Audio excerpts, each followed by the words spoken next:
What up, Broncos country? Welcome back to the channel. Here to preview the Minnesota Vikings at the Denver Broncos. Sunday night football, gonna be a great matchup. Two teams with refound hope to hopefully make the playoffs. We'll have that all right here on this preview. Starting out this preview though.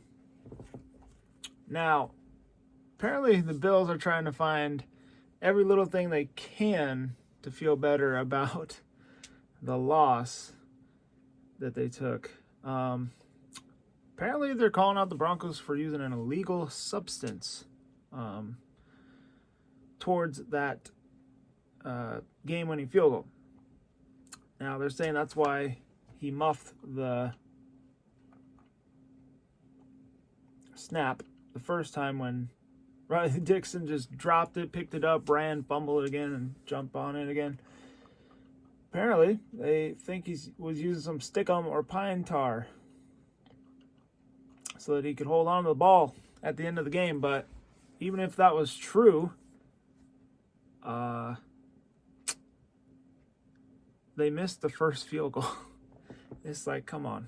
They made the second one because the Bills made a mistake. But anywho, not really going to look into that. Before we go into the injury report, heading into this matchup, we'll talk about that. We'll talk about the roster, some matchups, and then we'll do three keys and a prediction. So I want to talk about what I liked in the last game. The defense under Vance Joseph, man, holy cow, has it really just taken a turn for the good. Like, it has been just an incredible turnaround. Like, definitely did not see that one coming. After we gave up, 35 to the Commanders. We have 70 against the Dolphins, 31 to the Jets, 28 to the Bears, or was it 28?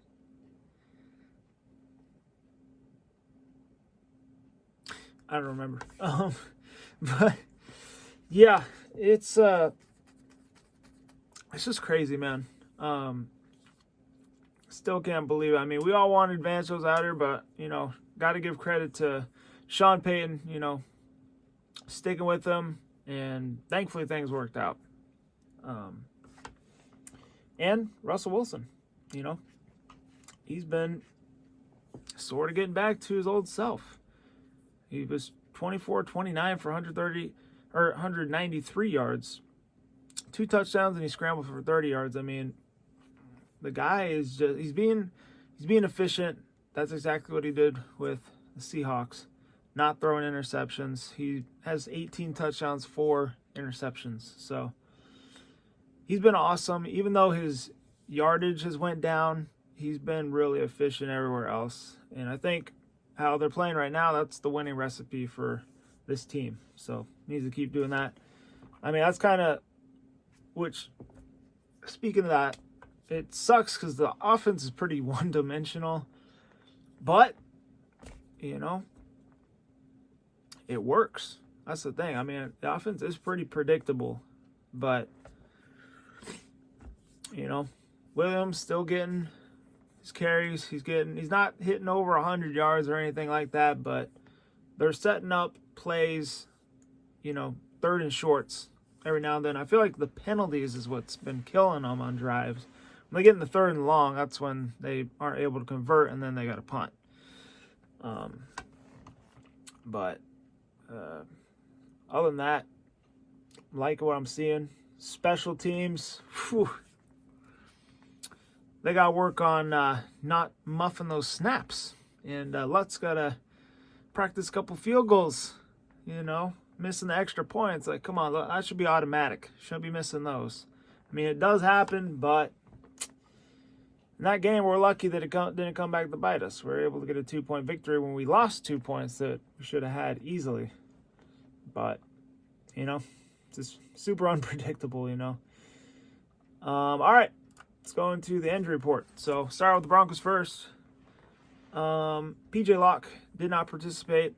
I'm not sure if he's going to play in this matchup. We do get Kareem Jackson back. This will be his first game off of suspension. So, thankfully, that's coming at good timing, especially if PJ Locke does not return in this matchup. Ben Powers, DMP. I haven't really heard much about him. He has a foot injury. I feel like he should play. Something to keep an eye on. Baron Browning was limited. Marvin Mims was limited. And Ronnie Perkins was full.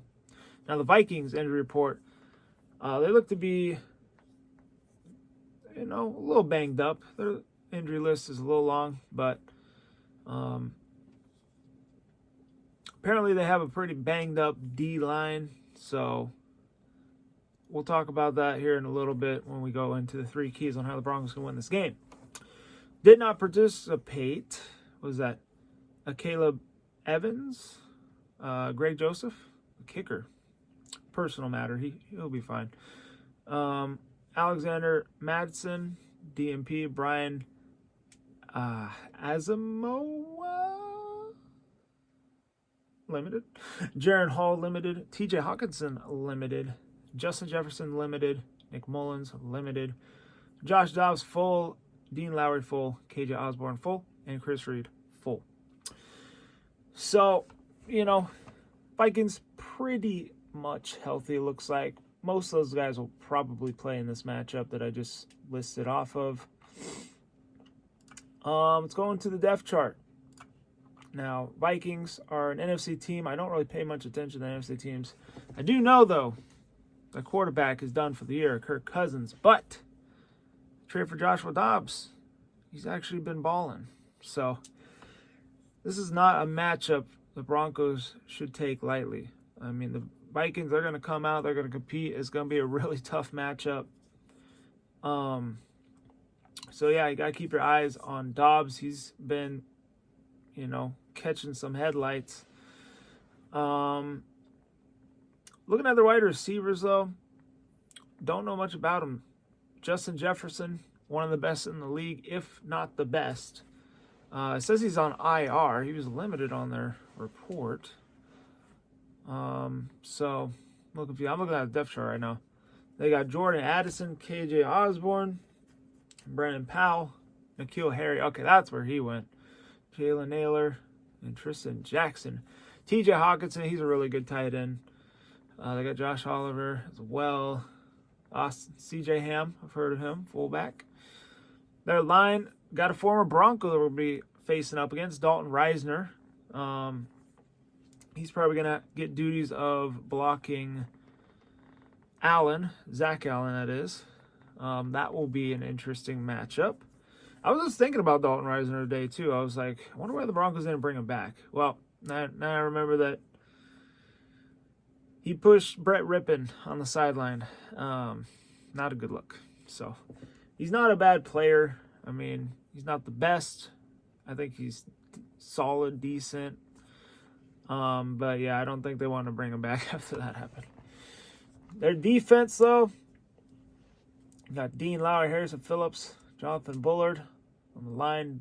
Daniel Hunter. Now, he's a name that the Broncos are keeping an eye, or you should keep an eye out for if you're a Broncos fan, because he's a free agent after the year. Apparently, the Broncos are very interested in him. I would not mind having him at all. That would be nice. So, I mean, we'll see what happens. I don't know if the Broncos are going to be, looking to add or what. We'll see how the season plays out. I mean, it's been an insane turnaround so far. Ivan Pace Jr., they got Troy Dye. DJ, was it Wonan? And then Caleb Evans, he's questionable, though. They also have Jordan Hicks, he's on IR. Marcus Davenport, IR. So, yeah, they got some really good players that are on IR, looks like. Harrison Smith, he's a really good safety. Byron Murphy Jr., best corner, looks like. Cameron Bynum. So, their defense, nothing to play around with. They're going to have to be on their A game. Now, for the Broncos, we already know all the players. I'm not going to go over the players on the Broncos. Mostly healthy for this matchup, minus PJ Locke, maybe. Ben Powers, I hope he plays. I'm pretty sure he will. Let's get into our 3 keys on how the Broncos can get a victory in this matchup. So, honestly, first key would be that offense has to keep pounding the rock. That's really the first thing. That's just been the formula. You watch the games lately, they've been pounding the rock. Even if it's not working, they're still sticking with it.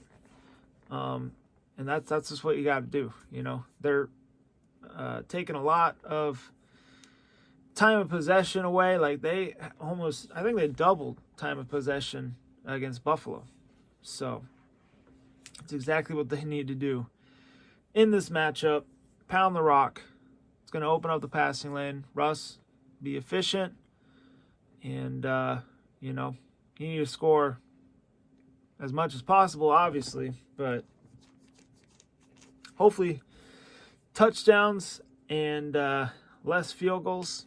I mean, if that's all you can get, got to get them. But, that's kind of been the formula on offense. Just pound the rock,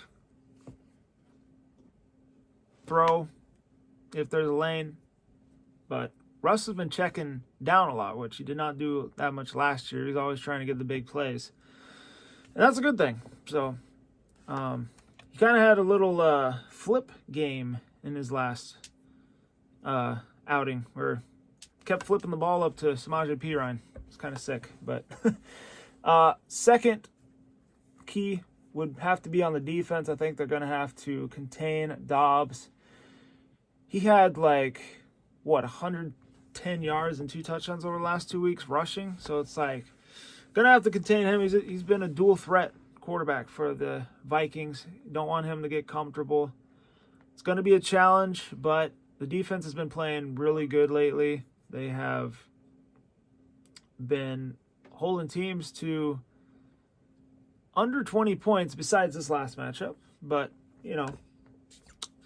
missed it by 2, but they held the Chiefs to 19, and then the Packers to 17, and the Chiefs to 9, and then this one 22. But still, that's really, really good. So defense is able to contain him and make him uncomfortable. They're going to have a really good chance to win this game. And last matchup would probably got to go with the special teams here. Normally would say coaching, but I'm pretty confident in Sean Payton. I think he's kind of found his footing now. So I'm not going to, say that that's going to be a key. But special teams, they got to clean up their mess from last week. I don't think they can get away with it 2 weeks in a row, missing 2 extra points. I don't think that's going to cut it. So I'm going to have to clean things up and knock down those extra points in this matchup, especially Sunday Night Football. Even though last game was a primetime matchup, Broncos coming off a short week, so see if they're able to correct those little mistakes in practice as well. Honorary mention, though, stop getting freaking penalties on offense. I mean, the defense against the Bills, they didn't really get very many penalties called against them. But the offense, man, I feel like we could have scored more points, but we always got a penalty that killed a drive that could have been a scoring drive, and they had to punt. So as long as they do all these things, Broncos, they have a really good chance to win this matchup. It's going to be a really tough matchup, though, as the Vikings are one of the hottest teams in the NFL right now. So, it's going to be a very fun matchup to watch as well. My prediction for this game, though, it's going to be another close game. It's going to come down to the wire in the fourth quarter. It might be another field goal walk-off. I don't know. But I do think it's going to be close. Ultimately, though, I did pick Denver to win this game in my preseason preview, and I'm going to stick with Denver winning this game as well. Going to be close, though. I mean, I feel like just beating the Chiefs, beating the Bills, got to keep the momentum going, especially at home, Sunday Night Football. I'm going to take the Broncos. Let's go with something weird here. Let's go with a 25-22 victory on Sunday Night Football. Another field goal win. I don't know if it's going to be a game-winning field goal, but it'll be by 3 points. How about that? Considering streaming the game, so if y'all want to tune in, make sure y'all tune in. Not 100% sure I'm gonna stream the game. We shall see, though. So stay tuned for that. Keep notifications on. And before we wrap things up here, I always talk about a couple other little things about the Broncos every time we do a preview video. This time, I'm just gonna talk about one thing. 3 players the Broncos cannot let walk in this spring. Number 1, Lloyd Cushenberry. He has allowed 0 sacks. He's committed 1 penalty. He's seen 485 snaps this year. He deserves a contract for the Broncos next year. Number 2, Samaje Perine. Now, a lot of people were saying, should probably get rid of him, but 3rd down, he's been a really good blocking running back. 334 all-purpose yards and 231 receiving yards on just 22 receptions. He's on pace for a career receiving year. And, you know, he's a pretty good complement to the Javonte Williams and Jaleel McLaughlin backfield.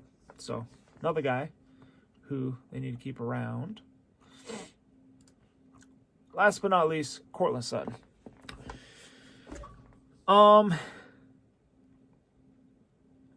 He's literally getting 70% of the targets in this new offense.